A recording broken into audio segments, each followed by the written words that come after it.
To, assalamu alaikum masu sauraro. Kuna tare da tashar mu ɗaya tilo mai farin jini wacce aka fi sani da Hausa Plus TV, wacce ta ɗau alƙawarin cewa za ta dinga saka muku labarai akai-akai. Yau ma dai mun to muku da cikakken rahoto dangane da wasan da za a buga yau karfe 9 daidai na dare, wanda za a buga tsakanin ƙungiyar ƙwallon ƙafa ta Madrid da kuma AC Milan.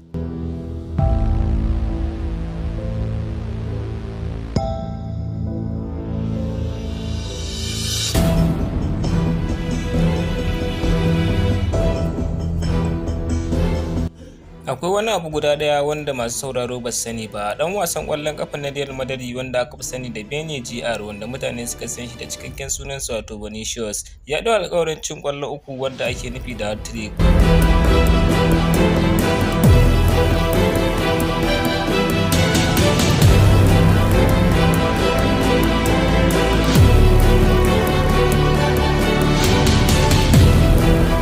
Jagoran tafiyar ƙungiyar ƙwallon ƙafa ta AC Milan, ma'ana mai bada horon su wanda aka fi sani da coach ɗinsu, ya fito ya ci albashin cewa in dai Vinicius ya ce shi har ƙwallo guda 3 kamar yadda alƙawari, ya yi alƙawarin yin resigning daga coach kuma har abada ba zai sake komawa ba.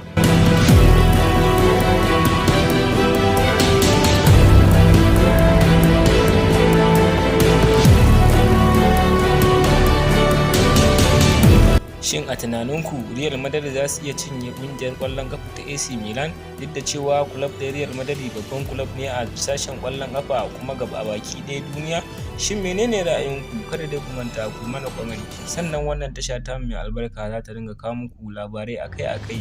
A nan muka karkare muku tabarmar shirin muke cewa sai an tashi daga wasa domin sanin menene zai wakana.